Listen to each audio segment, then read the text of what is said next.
बदनाम होकर भी नाम कमाए के सनक के शिकार एगो भोजपुरी गायक के कितना महंगा पड़ल ई रुआ देखे के बा तो देखी भोजपुरिया दस्तक के रिपोर्ट।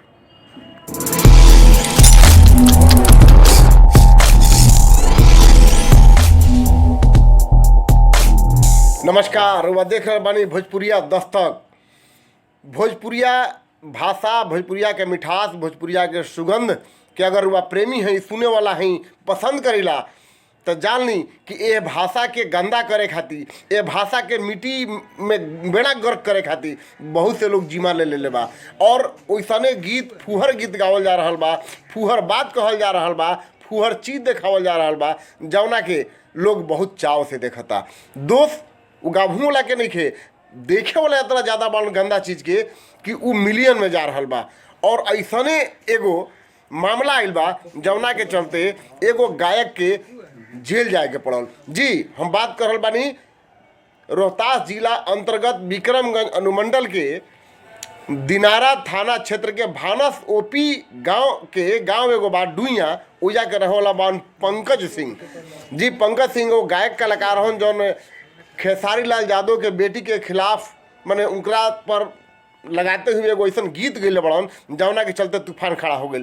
और तूफान खड़ा भैला के बाद खेसारी लाल यादव के भाई हृदय लाल यादव 28 नवंबर 2022 के दिनारा के भानस ओपी में इनकरा खिलाफ प्राथमिकी दर्ज करैलन। और ओकरा बाद रोहतास एसपी आशीष भारती, विक्रमगंज डीएसपी शशिभूषण सिंह के नेतृत्व में एगो एसआईटी टीम के गठित किलन, जौन टीम के नेतृत्व करे खातिर विक्रमगंज सर्किल इंस्पेक्टर देवराज राय और संजीव कुमार सिंह के द्वारा पंजाब के लुधियाना शहर में टीम पहुंचल।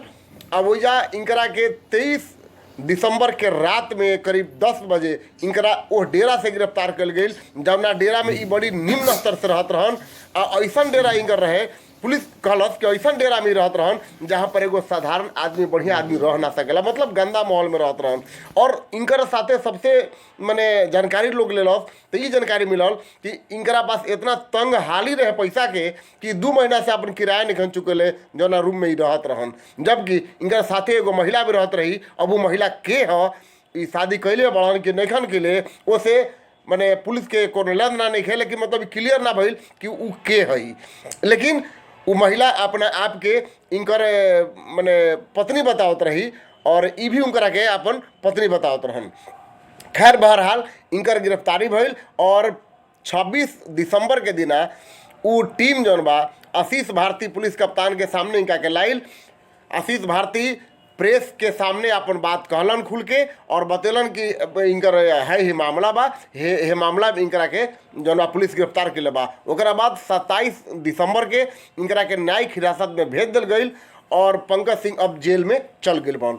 ई जान ली कि पंकज सिंह बहुत तेजी से चर्चा में से आ गलन कि उ कोई के चर्चित व्यक्ति के बेटी के नाम पर लगा करके ऐसा गाना गलन कि वो गाना से काफ़ी चर्चित हो गए रहन। ओकरा बाद बहुत माहौल हो गरमा गए रहे, बहुत से एक दूसरा के बीच में गाली गलौज भी भइल ह।